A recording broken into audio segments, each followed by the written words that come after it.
رب العالمين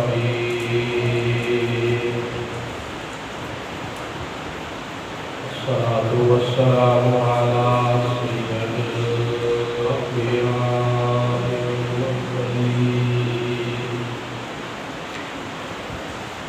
أما بعد فأعوذ بالله من الشيطان الرجيم بسم الله الرحمن الرحيم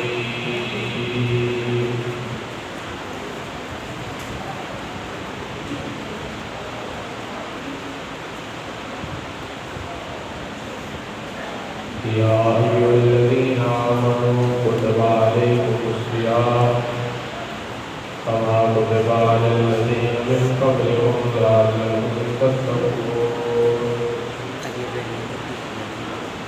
وقال النبي صلى الله تعالى عليه وسلم أنا مدينة العلم وأهلي بابها وقال في مقام آخر من كنت مولى فعلي مولى سبحان ربك رب العزة عما يصفون وسلام على المرسلين والحمد لله رب العالمين.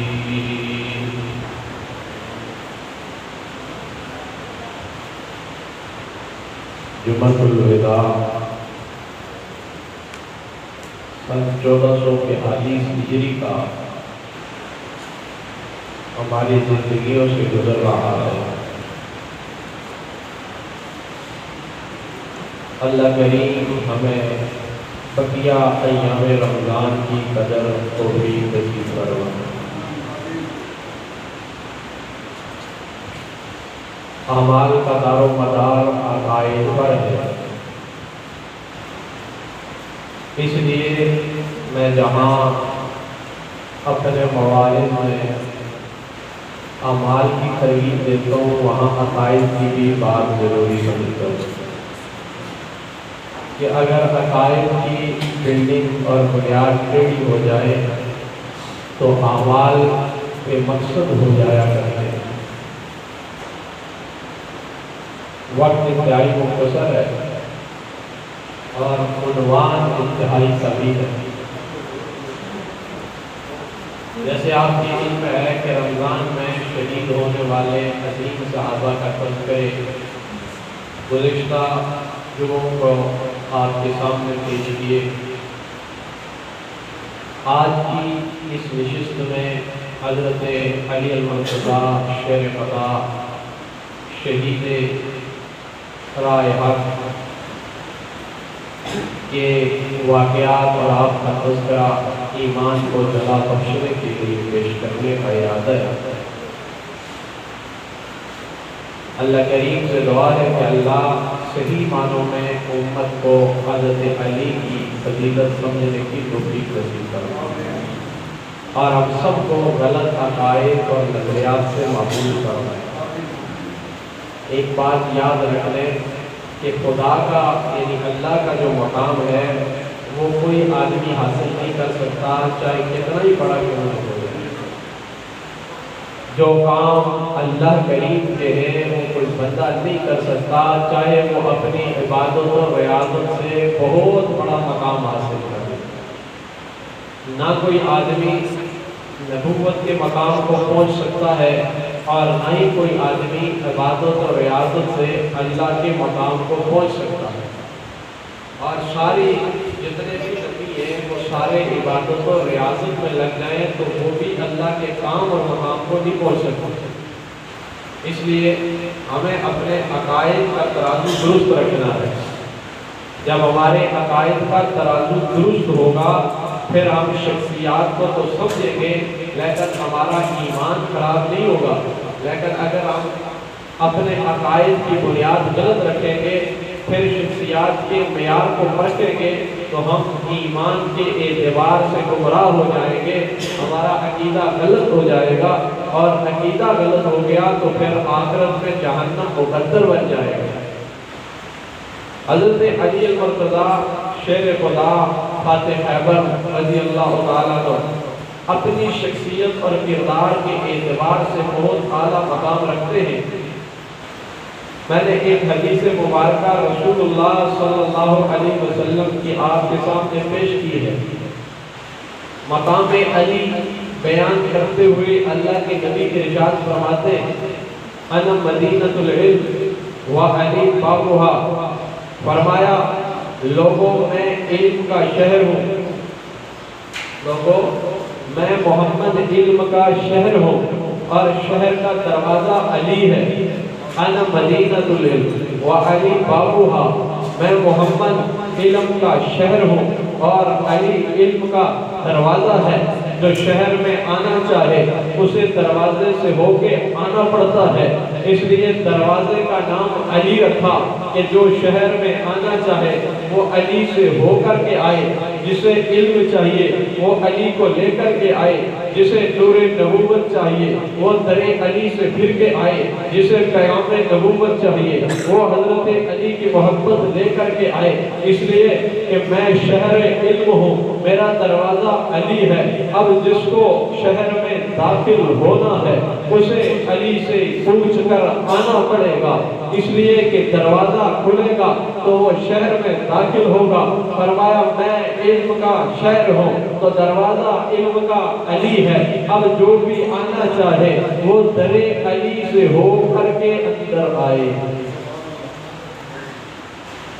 آپ کو بات سمجھ آ رہی ہے؟ علم جتنا اللہ نے حضور کو دیا کسی اور نبی کو بھی نہیں ملا۔ علم بے مثال ہے، علم لاجواب ہے، علم باکمال ہے، علم اعلیٰ ہے، علم عرفہ ہے۔ آپ ایسے علم ہیں کہ اللہ نے اپنے علوم میں سے آپ کو علم نبوت عطا کیا ہے کہ جو علم محمد کو دیا وہ کسی نبی کو بھی نہیں دیا۔ لیکن فرما میں شہر علم ہوں لیکن دروازہ علی ہے۔ حضرت علی کون ہے یہ آپ کو پتہ ہے؟ دنیا میں دو طبقے ہیں، ایک علی سے محبت کرنے والا اور ایک علی سے نفرت کرنے والا۔ جو علی سے محبت کرے اسے اہل سنت کہتے ہیں اور جو علی سے نفرت کرے اسے رافضی کہتے ہیں۔ علی سے محبت اہل سنت کرتے ہیں، علی سے نفرت رافضی کرتے ہیں۔ سوال اٹھے گا کہ وہ تو محبت میں مرتے ہیں، تم کہتے ہو وہ نفرت کرتے ہیں۔ میں نے کہا محبت وہ نہیں ہوتی جو غلط انداز میں کی جائے، محبت وہ ہوتی ہے جو صحیح انداز میں کی جائے۔ اب اگر محبت کا انداز دیکھنا ہے تو صدیق کو دیکھو، محبت کا انداز دیکھنا ہے فاروق کو دیکھو، محبت کا انداز دیکھنا ہے جناب عثمان کو دیکھو، محبت کا انداز دیکھنا ہے تو صحابہ کو دیکھو کہ جب اللہ کے نبی نے فرما دیا انا مدینۃ العلم علی بابھا، پھر ان نے محبت کی ہے لیکن درجہ نہ گھٹایا ہے نہ بڑھایا ہے، درجہ اپنی طرف سے نہ کم کیا اور نہ بڑھایا۔ اور یار لوگوں کے ہاں کیا ہوتا ہے کہ بڑھاؤ۔ اہل سنت کا عقیدہ یہ ہے کہ ہم نے راہ اعتدال سے آگے پیچھے نہیں جانا، ہم نے وہی کرنا ہے جس کا ہمیں حکم دیا گیا ہے۔ ہمیں اپنی طرف سے نہ کسی کو اوپر لے کے جانا ہے نہ کسی کو نیچے گرانا ہے۔ جو جہاں تھا سرکار نے جو بتایا وہی ہے، جو سرکار دو عالم نے بتا دیا بس وہی ہے۔ ہمارے لیے وہ معیار حق ہے، ہمارے لیے وہ ایمان ہے، ہمارے لیے وہ آخرت کی فکر ہے، آخرت کا ذخیرہ ہے، جنت کا سامان ہے جو فرمان سرکار مدینہ جو اسے آگے بڑھنے کی کوشش کرتا ہے وہ گمراہ ہو جاتا ہے، راہ گم کر دیتا ہے۔ گمراہ کا کیا معنی؟ صحیح راہ سے گم ہو گیا، غلط راستے میں بھٹک گیا۔ اب جو بندہ راہ سے ہٹ جائے، آپ بھی کبھی گلیوں میں گم ہو جائے پھر آپ دیکھیں آپ کے ساتھ کیا ہوگا، پاگل ہو جاتا ہے نا بندہ راستہ کھو کے۔ اور جو دین سے راہ گم ہو جائے اس کا کیا کرنا، وہ تو بالکل ہی گیا۔ جناب علی، حضرت علی اور ایک اللہ کا نام بھی علی ہے، اللہ کے ناموں پہ بھی علی ہے۔ حضرت علی شان، مقام، درجہ، فضیلت برحق ہے، اس میں کوئی انکار نہیں۔ جب بچے ایمان لانے کی باری آئی تو سب سے پہلے ایمان کس نے لایا؟ حضرت علی نے بچوں میں ایمان لایا، اور تربیت جناب رسول اللہ صلی اللہ علیہ وسلم نے فرمائی، کیونکہ جب حضور یتیم ہوئے تو حضور کی یتیمی میں سہارا علی کے ابا حضرت ابو طالب بنے۔ حضرت ابو طالب نے سلمان نہیں لایا، یہ بات یاد رکھنا، نبی کا کلمہ، لیکن نبی کو سہارا دیا۔ اس لیے آتا ہے کہ ان کو جب عذاب جہنم ہوگا تو باقی جسم پہ نہیں ہوگا، صرف جہنم کے جوتے پہنائے جائیں گے، بس اس سے انہیں عذاب ہوگا۔ جہاں جہاں قبلی والے کے ہاتھ لگے نا جسم پہ، وہاں سے اللہ نے عذاب جہنم ہٹا دیا، ایک پاؤں پہ ہاتھ نہیں لگنے دیے، وہاں جہنم کا جوتا پہنا۔ تربیت میں حضرت علی کے ابا کے پاس حضور کی تربیت ہوئی، اور جب ابو طالب کا انتقال ہوا، ابو طالب کے بیٹے علی بچے رہ گئے، تو علی کی تربیت رسول اللہ کے گھر میں ہوئی، آپ نے تربیت کی۔ اب یہ دونوں رشتے میں بھائی، چچا زاد بھائی، ایک عبداللہ کا بیٹا نبی بنا اور ابو طالب کا بیٹا ولی بنا۔ یہ دونوں خاندان ابو مطلب کے، بنو ہاشم کے چشمن چراغ، ایک نبوت میں نبیوں کا امام ہے اور ایک ولایت میں ولیوں کا امام ہے۔ اللہ نے دونوں کے سر پہ تاج رکھے، محمد کے سر پہ نبوت کا تاج رکھا، علی کے سر میں ولایت کا تاج رکھا۔ محمد اپنے مقام میں سب سے اعلیٰ ہے، علی اپنے مقام میں سب سے اعلیٰ ہے۔ حضرت علی رشتہ داری میں حضور کے چچا زاد بھائی تھے، پھر صحابہ نے جب عرض کی فاطمہ کا رشتہ علی کو دے دو، تو علی رسول اللہ کے داماد تھے۔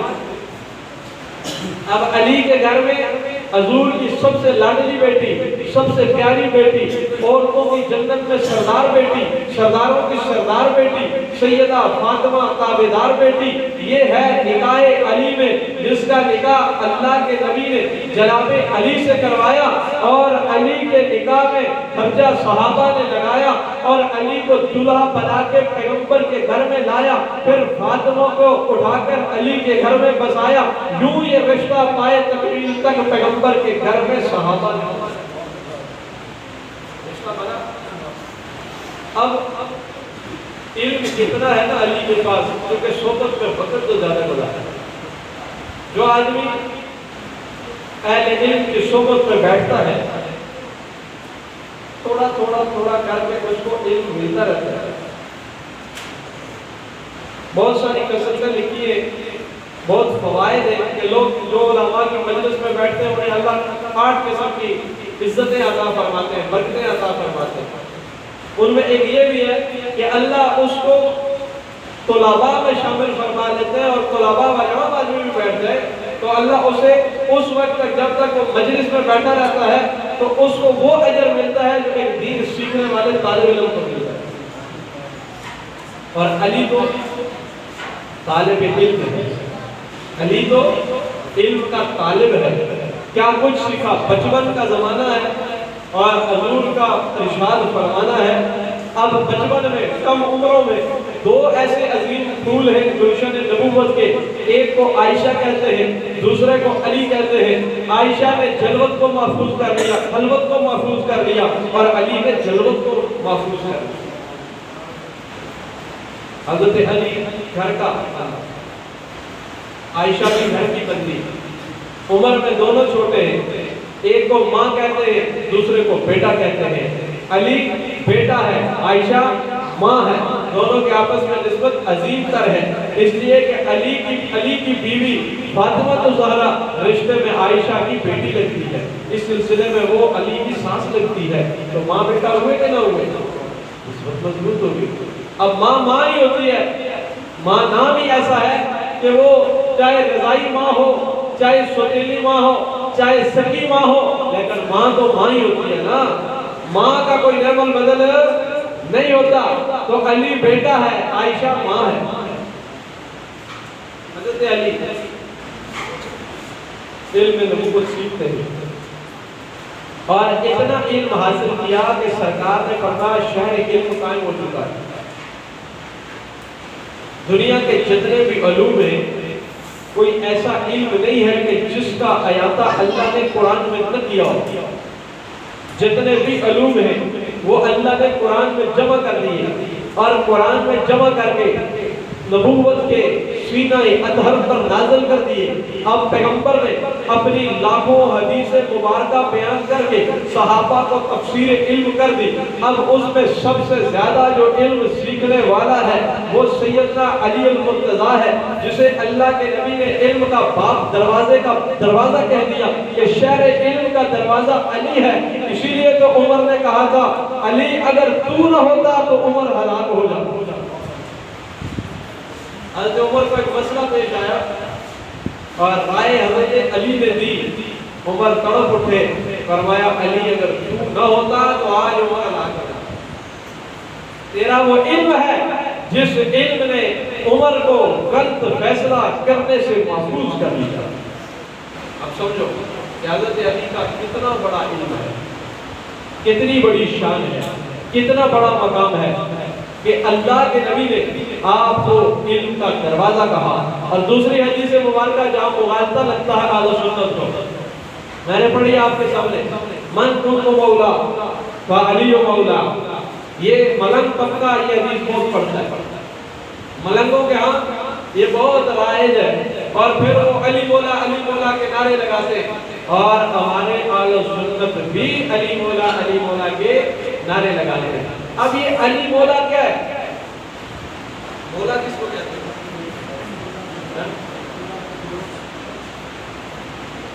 اب یہ جو لوگ کہتے ہیں نا علی مولا، ان کو پتہ ہی نہیں ہوتا کہ مولا کا کیا مطلب ہے، ہم کیوں مولا کہتے ہیں؟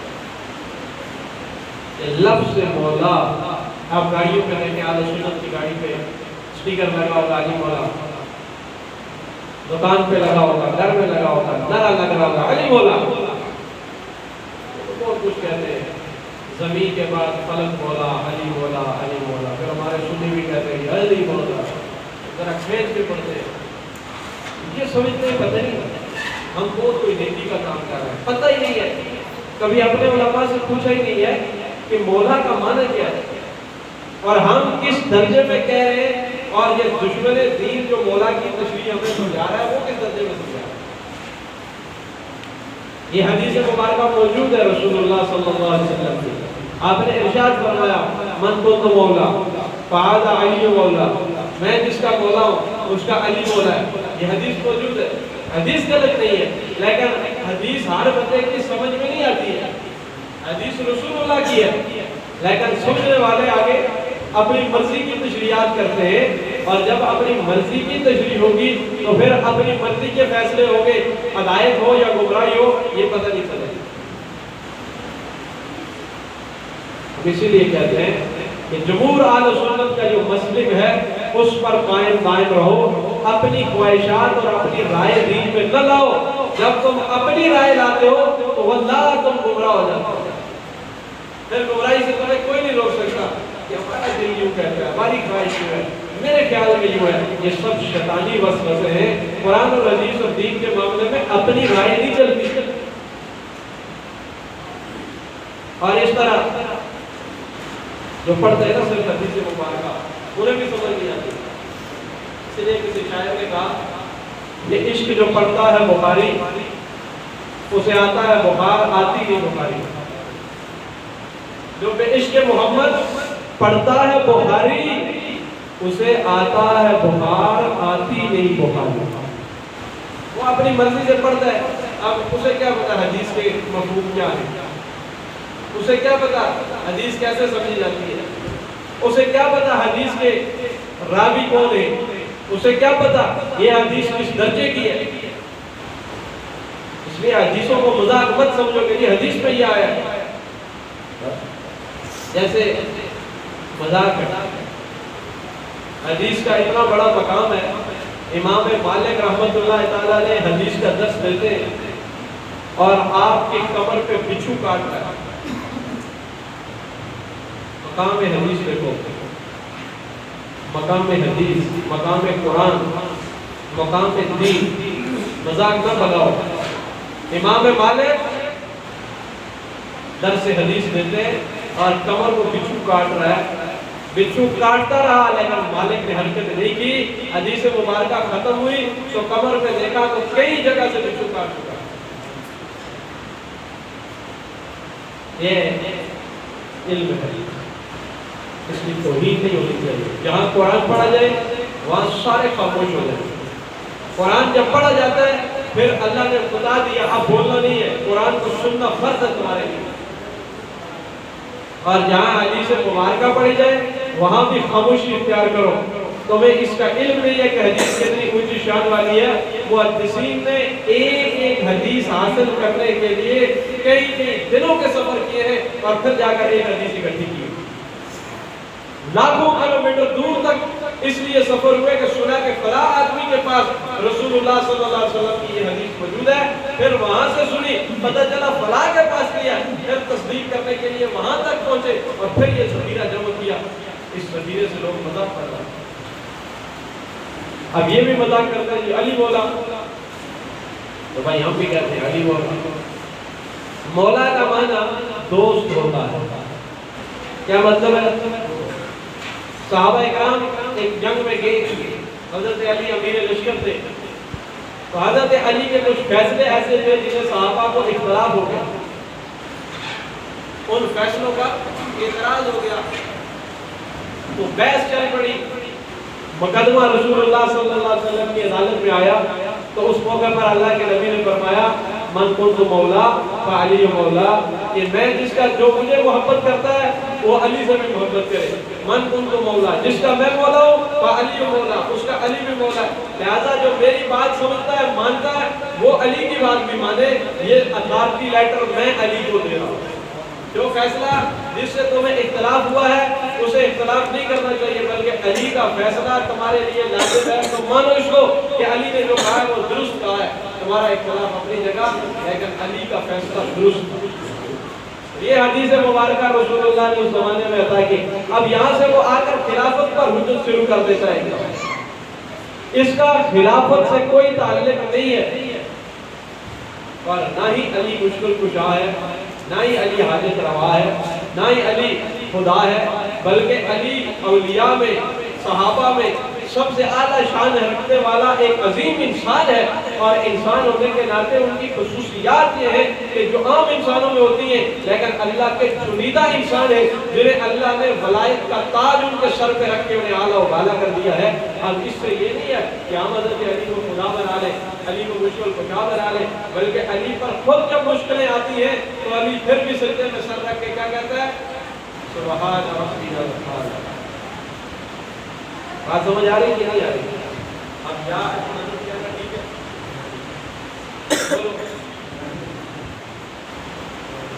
اور جو کہتے ہیں وہ ٹھیک کہتے ہیں. اس زمانے میں علی مولا بھی عام الفاظ میں جو عام سادہ لوگ ہیں نا جنہیں پتہ ہی نہیں ہے انہیں یہ کہنے سے احتیاط کرنا چاہیے کیونکہ جو اعلیٰ تشریح کے ہاں علی مولا کا لفظ استعمال ہوتا ہے وہ مولا سے انہیں درجہ خدا دیتے ہیں، مولائی کہتے ہیں، وہ اعلیٰ درجہ دیتے ہیں.